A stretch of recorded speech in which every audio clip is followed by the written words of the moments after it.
Prostitution एक ऐसा शब्द जिसे सुनने के बाद हर कोई मुंह मोड़ लेता है और इसे नजरअंदाज करना चाहता है, लेकिन ये शब्द नजरअंदाज करने का नहीं बल्कि विचार करने के लायक है, क्योंकि इस प्रोस्टिट्यूशन या वेश्यावृत्ति के जाल में फंसकर हजारों लाखों लड़कियों और महिलाओं की जिंदगी बर्बाद हो चुकी है। सुनने में ये शब्द जितना छोटा लग रहा है, असल में इसकी जड़ें उतनी ही गहरी हैं। और आज के इस वीडियो में इनसाइड रहस्य प्रोस्टिट्यूशन से जुड़े ऐसे राज आपके सामने रखने वाला है कि उनको सुनकर ही आपको ये एहसास हो जाएगा कि प्रोस्टिट्यूशन किस दलदल का नाम है।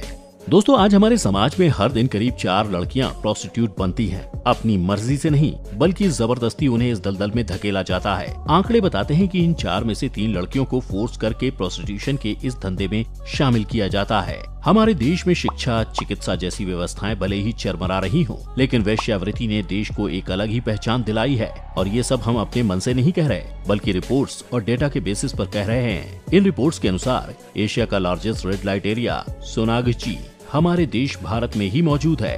दोस्तों, ये आंकड़े आपको चौंका सकते हैं कि इस रेड लाइट एरिया में 18 साल से कम उम्र की करीब 12,000 लड़कियां देह व्यापार में शामिल हैं। इतना ही नहीं, इंडिया में करीब 1,000 से ज्यादा रजिस्टर्ड रेड लाइट एरियाज हैं। अब जब ये नेटवर्क इतना बड़ा है तो जाहिर सी बात है कि इन प्रोस्टिट्यूट्स की डिमांड्स भी बढ़नी ही है, और इसी डिमांड को पूरा करने के लिए ह्यूमन ट्रैफिकिंग इंडस्ट्री से लड़कियों की सप्लाई की जाती है। ILO यानी इंटरनेशनल लेबर ऑर्गेनाइजेशन की एक रिपोर्ट के मुताबिक ह्यूमन ट्रैफिकिंग इंडस्ट्री हर साल करीब 11,000 करोड़ से भी ज्यादा का प्रॉफिट कमाती है, और इसके कुल प्रॉफिट का 2/3 हिस्सा प्रोस्टिट्यूशन से ही आता है। Union ministry of women and child development की एक रिपोर्ट के मुताबिक इंडिया में करीब 30 लाख से ज्यादा सेक्स वर्कर्स हैं, जिनमें से ज्यादातर की उम्र 15 से 35 साल के बीच है, और ये सेक्स वर्कर्स सबसे ज्यादा महाराष्ट्र और वेस्ट बंगाल जैसे राज्यों में हैं। हालांकि ऐसा नहीं है कि इन रेड लाइट एरियाज में सिर्फ प्रोस्टिट्यूशन ही होता है, बल्कि प्रोस्टिट्यूशन की आड़ में यहाँ ड्रग्स, बंधुआ मजदूरी और मानव अंगों की तस्करी का भी जाल फैला हुआ है। लेकिन पहले बात करते हैं यहाँ चल रहे ह्यूमन ट्रैफिकिंग के बारे में।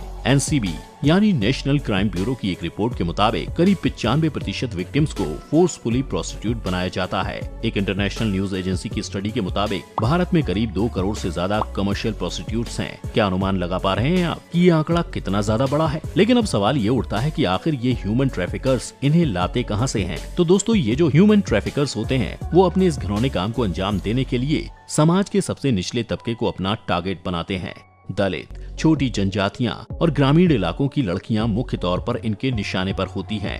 NCRB की रिपोर्ट के मुताबिक ये लड़कियां सबसे ज्यादा महाराष्ट्र, मध्य प्रदेश और यूपी जैसे राज्यों की होती हैं। इन राज्यों से प्रतिदिन करीब 105 महिलाओं के गायब होने की खबर आती है। और सिर्फ ऐसा नहीं है कि देश के अंदर से ही लड़कियों को प्रोस्टिट्यूशन के लिए लाया जाता है, बल्कि देश के बाहर यानी नेपाल, भूटान और बांग्लादेश जैसे देशों से भी लड़कियों को लाया जाता है। हैम्पटन यूनिवर्सिटी के प्रोफेसर शाहिद M शाहिदुल्लाह की एक बुक के अकॉर्डिंग बांग्लादेश में हर साल करीब 24 से 48 हजार लड़कियों को ट्रैफिक किया जाता है। लेकिन अब सवाल ये भी है कि इन्हें इतनी दूर से लाया कैसे जाता है। एक NGO रेस्क्यू फाउंडेशन के अनुसार प्रोस्टिट्यूशन के धंधे में धकेले जाने वाली ज्यादातर लड़कियों को पहले किडनैप किया जाता है। इन किडनैप की गई लड़कियों को ह्यूमन ट्रैफिकर्स मात्र 10 से 15,000 रुपए में खरीदते हैं, और फिर उन्हें यहाँ लाकर मुंबई, दिल्ली और कोलकाता जैसे महानगरों में 2 से 3 लाख रुपए में बेच देते हैं। ज्यादा पैसे कमाने की आड़ में ट्रैफिकर्स ज्यादातर वर्जिन लड़कियों को ही खरीदते हैं ताकि उनकी नीलामी करके मोटा पैसा कमाया जा सके। BBC की एक रिपोर्ट में साफ तौर पर बताया गया है कि मुंबई का कमाटीपुरा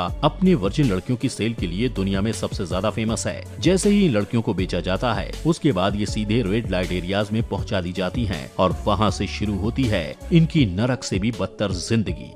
रेड लाइट एरियाज में पहुंचते ही इन लड़कियों को टॉर्चर और कंटिन्यूअसली रेप किया जाता है, और टॉर्चर इसलिए ताकि वो इस दर्द को सहन करने की आदी हो जाएं और ये मान लें कि अब यही उनकी जिंदगी है। यहाँ आने वाली लड़कियों को 3 श्रेणियों में बांट दिया जाता है। पहली श्रेणी में वो लड़कियाँ आती हैं जिन्हें अपने क्लाइंट को सर्विस देने के लिए फोर्स किया जाता है, और इनका पूरा प्रॉफिट इनके मालिक के पास ही रहता है। दूसरी श्रेणी में वो लड़कियां आती हैं जिन्हें अपने क्लाइंट को हाँ या ना बोलने का अधिकार होता है, और इनके प्रॉफिट का आधा हिस्सा ही इनके मालिक के पास जाता है, बाकी आधा इनके खुद के पास रहता है। और तीसरी श्रेणी में वो लड़कियां होती हैं जो अपनी खुद की मर्जी से अपने क्लाइंट को चूज करती हैं, और इनका सारा प्रॉफिट खुद के पास होता है। अब दोस्तों, आपके मन में ये सवाल आ रहा होगा कि एक बार अंदर जाने के बाद ये लड़कियां इस रैकेट से बाहर नहीं निकल सकती हैं। तो इसका जवाब है शायद नहीं, क्योंकि इन्हें यहाँ लाने वाले ह्यूमन ट्रैफिकर्स का सिक्योरिटी सिस्टम काफी ज्यादा मजबूत होता है। इन्हें यहाँ लाने के बाद ज्यादातर समय रूम में लॉक रखा जाता है, और अगर कभी मौका पाकर ये यहाँ से भागने की कोशिश भी करती हैं, तो इन्हें जल्द ही पकड़ लिया जाता है और पकड़कर तब तक मारा जाता है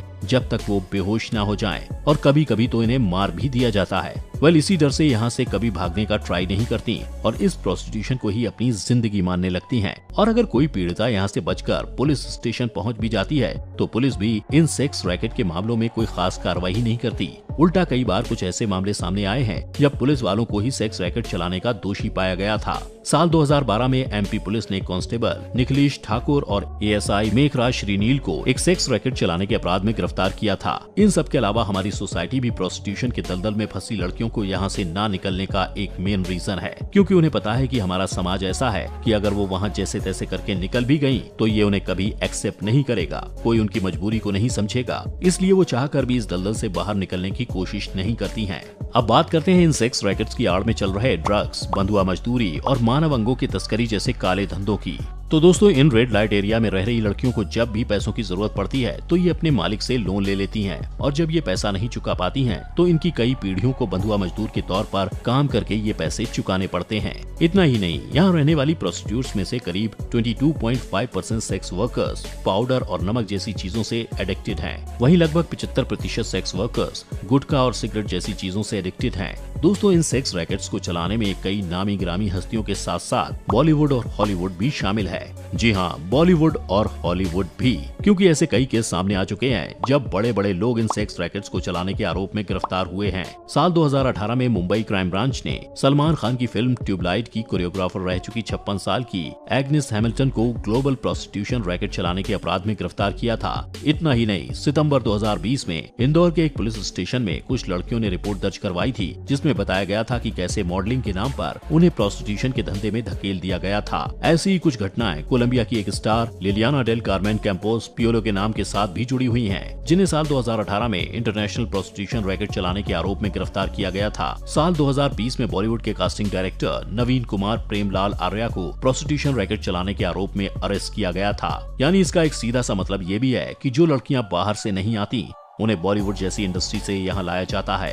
अब जब बॉलीवुड और हॉलीवुड इस धंधे में फंसे हैं तो हमारे पॉलिटिशियन कहाँ पीछे रहने वाले हैं। साल 2017 में भोपाल में बीजेपी के एक लीडर नीरज शाक्य को सेक्स रैकेट चलाने के आरोप में गिरफ्तार किया गया था। इतना ही नहीं, श्रीलंका और मालदीव्स के कुछ पॉलिटिशियंस को भी जुलाई 2021 में चाइल्ड सेक्स रैकेट चलाने के आरोप में अरेस्ट किया गया था। अब ये तो कुछ ही केसेस हैं जो सामने आ पाए हैं, ऐसे ना जाने कितने लोग होते होंगे जो सेक्स रैकेट चलाते होंगे। अब आपके दिमाग में ये सवाल भी कुलमुला रहा होगा, जब प्रोस्टिट्यूशन हमारे समाज के लिए इतना भयावह है तो इसे बंद क्यों नहीं किया जाता? क्या इसे बंद करने के लिए कोई कानून नहीं है? तो दोस्तों, कानून तो है, लेकिन इस कानून में एक कमी रह गई जिसके कारण ये सब इतने निडर होकर ये नंगा नाच कर रहे हैं। दरअसल ITPA यानी इमोरल ट्रैफिक प्रिवेंशन एक्ट 1956 के अनुसार किसी को प्रोस्टिट्यूशन के लिए उकसाना, ललचाना और उन्हें मजबूर करना इल्लीगल है। लेकिन इसी ITPA के एक सेक्शन में ये भी कहा गया है कि प्रोस्टिट्यूशन पूरी तरह से इल्लीगल भी नहीं है, बस इसे पब्लिक प्लेसेस जैसे होटल, स्कूल और टेम्पल्स जैसी जगहों पर करना इल्लीगल है। यानी सीधे शब्दों में अगर कहा जाए तो बंद कमरे के पीछे अपनी मर्जी से सेक्स के लिए पैसों का आदान प्रदान करना बिल्कुल लीगल है,